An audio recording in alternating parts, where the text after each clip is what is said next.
Thank you very much, Mary.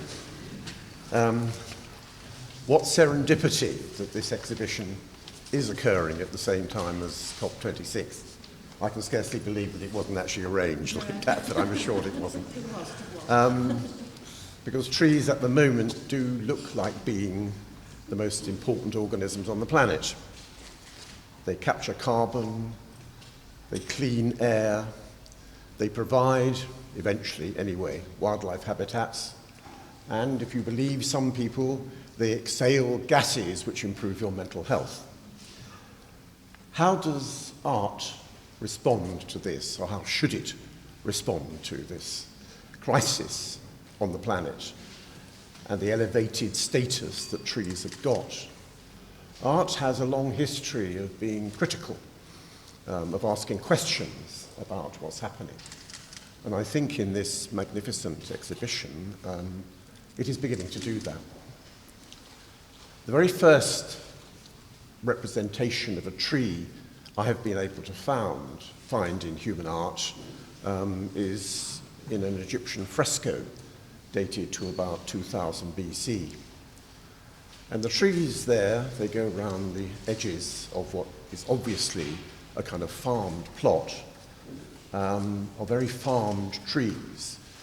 They're highly formal orchard trees, very neatly pruned, various Asiatic conifers, and the whole looks rather like a Forestry Commission plot from the 1950s. And that notion of the tree as a piece of culture, a cultivated organism, is pretty much how it remained for the next 4,000 years. If you kind of skirt through some of the periods when trees were being used a lot, in the Renaissance, the forest is just notional trees, very straight trunks with conifer-like embellishments on the top. Even the tree of life, which appears in medieval times, and many examples you can see on the fonts of churches in Norfolk, is a purely symbolic tree, a tree which is marked out as serving a purpose for God and humans. Very formal, straight boughs. And it wasn't really until the 18th century that one starts to get a bit of a reaction against this notion of the tree as a domestic gatepost. And some of the things that set it off, and I know not everyone will agree with me about this, were the fake landscapes of Capability Brown and many of his associates, where trees were used as expressions of the wealth and grandeur of the occupiers of the landed seat. They were planted in extraordinary little clumps, and one of Brown's critics at the time said that if you exchange the first letter of clumps rather you delete the first letter of clumps, you get an idea of what they were. What one had in the great landscape gardens of the 18th century were attempts to imitate nature, but really make sure that nobody actually mistook it for nature by making things into perfect circles and making sure all the trees were homogeneous, and anything remotely resembling, let's say, wild scrub was scraped out of the way. So you had this totally unnatural boundary between grass and formal tree. The reaction against this, and I should say the other thing that was happening at the same time as the landscape garden movement in Britain, was the arrival of German forest science, which was a very refined way of calculating the maximum productivity of trees based on the space between them and the available light and the species that grew fastest. So you see the mathematical development of the conifer plantation in the early 18th century happening at precisely the same time as the landscape garden. And they were both, to my mind, driven by the same ethic and aesthetic. The trees were servants of humanity. They can be put there to display how grand you are. They can be put there to improve your income. And it was only really in the 19th century that we had a reaction against this, and we have artists and writers beginning to recognize that trees are wild organisms, that they have lives of their own, not programmed by human grandees and plantation managers. And if you look at some of the paintings of Constable, of the elms and black poplars in Suffolk, and some of his close-up paintings, his sketches of trees as well. If you look at the late Van Gogh and the Fontainebleau painters in France, again you see trees as real individuals, things which are growing up, finding solutions to weather, bending, tacking to the circumstances of their life. And you can see their trees as real individuals. And I'm wondering if we might be approaching a need for some sort of response of that sort again, and I think I see it in this exhibition. Because my feeling is that we are beginning to regard trees as being our creations. They're pets or domestic servants. We go through this extraordinary ritual of planting them delicately in the ground, enclosing them in single-use plastic, watering them, putting down black plastic around them so no dreadful wild flowers can actually get in the way, pruning them so you get nice straight stalks like the foresters want. These aren't the ways of real trees. And we seem to have forgotten that trees have reproductive systems, that they can produce their own offspring and grow in ways which are much cannier than the ways we sometimes want them to grow. I'm thinking of some of the fascinating new discoveries about the individuality and intelligence of trees that have come out in the last 20 years. One you will have undoubtedly learnt about, which is what has come to be called the Wood Wide Web. It's another answer to Mary's query about how does a tree log onto the internet. Easy. It just plugs into an underground mycorrhizal. I'll go say a little bit more about that because maybe I take too many assumptions about what people know about this. But over the last 10 years, the scientific research into trees has largely been underground. Not about what they're doing above ground, but about the extraordinary connections that exist between their roots by mycorrhizal fungi. And the remarkable thing that's been found is that these fungi act as messenger services. They pass information about the health of individual trees, about the nutrient status of individual trees, and in an ordinary woodland, they would probably connect every single tree in the woodland.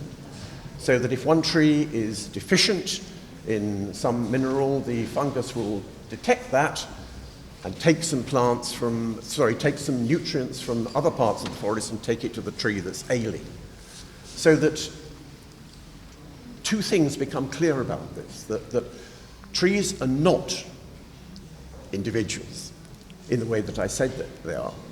They're individuals within a very, very tightly linked community that's responsive to all kinds of pressures from the outside and can respond intelligently to that.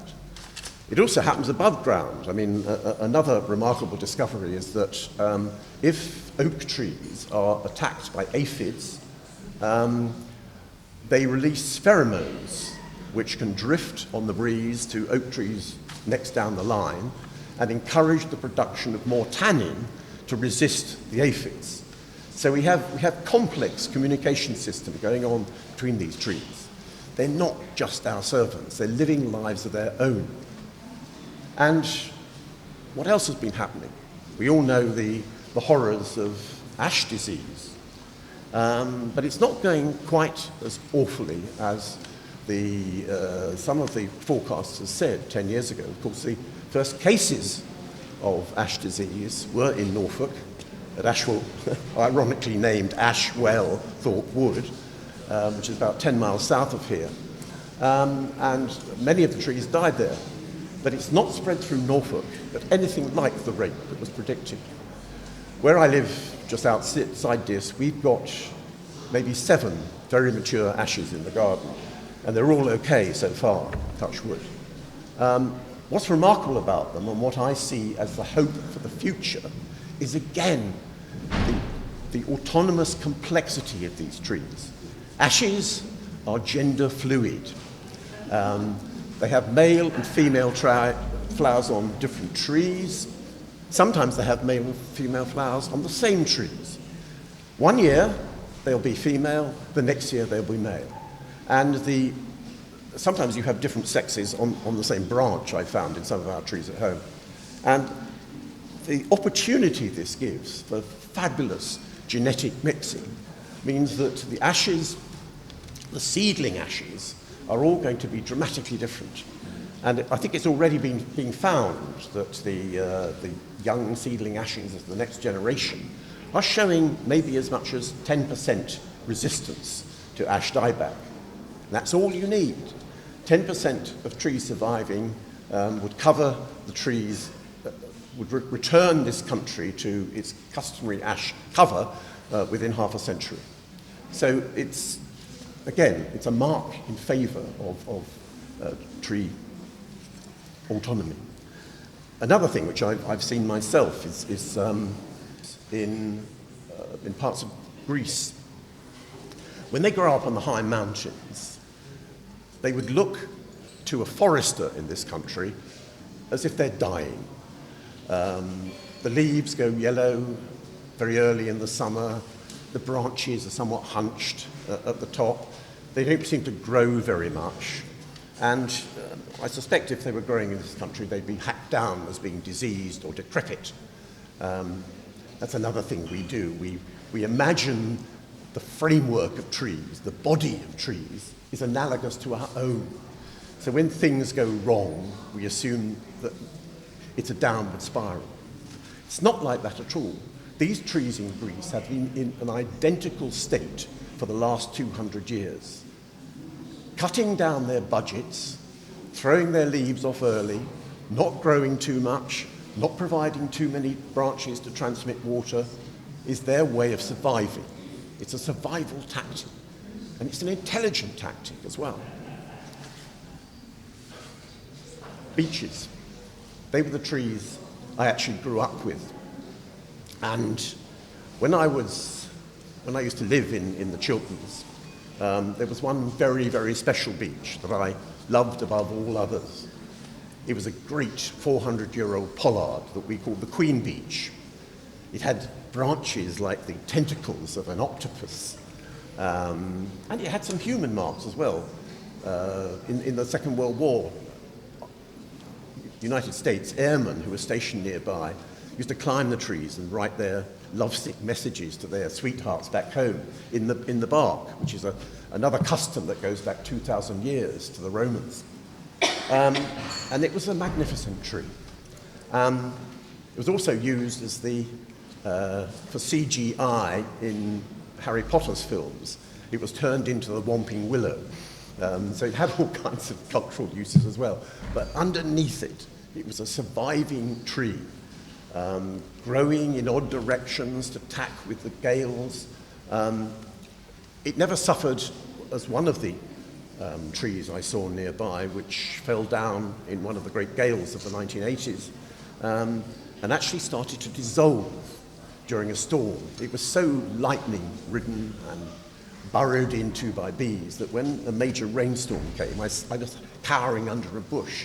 I could see this tree turning into liquid wood, pouring down onto the forest floor.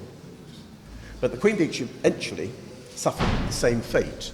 It was blown down in a storm in 2014. And I assumed everyone would be heartbroken because it was a much-loved local tree. but not a bit of it. When I went up there a few months after the fall, there was a National Trust owned the land. The National Trust had put up a notice saying, this tree is entering a new phase of its existence. It wasn't some kind of epitaph. It was a celebration of a transition in this tree's life into horizontal fallow wood. And already, within months of it coming down, I could see the saplings of new beech coming up from the mast that had suddenly been given some light. There were fungi developing along the trunk in the early autumn rains. So it really was a new beginning, not a death, but a mark of the tree's own part in the ecosystem, and nothing whatsoever to do with us. So I think that the great role of art is to look at those kinds of new discoveries that we've made about trees, and to ask questions about the conventional wisdom of how we relate to them. And I see much of that in this exhibition, which I think is just fabulously diverse. The last time I opened anything in Norfolk, it was Foxley Wood. At the time it became a Norfolk Trust reserve. And they asked me to plant a tree. And I said, no way. The problem with this wood, it's got too many trees. It was all a very heavily coniferized wood at that stage. So I said, I'll open the wood by cutting down a conifer. So we did. So anyway, I will cut the conifer of the tape here and say, marvelous exhibition. Everybody enjoy it.